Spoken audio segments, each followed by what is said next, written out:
ngo intego y'ivugabutumwa ni ukumenyekanisha, ntabwo ari ukumenyekana.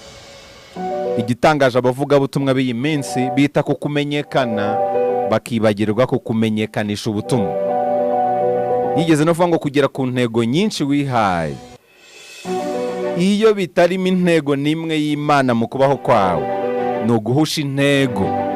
Numenya intego y'Imana ku buzima bwawe, bizakorohera gushyiraho intego z'ubuzima bwawe. Aranavuga ngo abahari bose si bazima, ariko abazima bose barahari.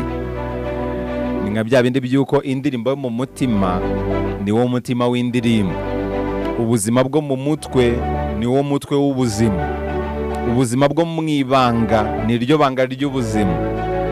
Ibyo dukora hanze mu bantu akenshi tubikora uko dushaka ko abantu batubona, ariko ibyo ukorera mu ibanga wenyine mu cyumba iwawe wikingiranye, uriya ni wowe wa nyawe.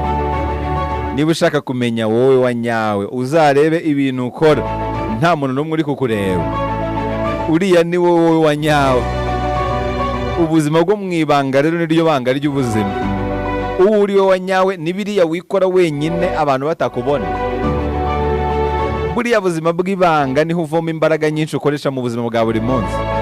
Nimba rero ubuzima bw'uwaguhaye ubuzima buza mu buzima bwawe, uri muzima.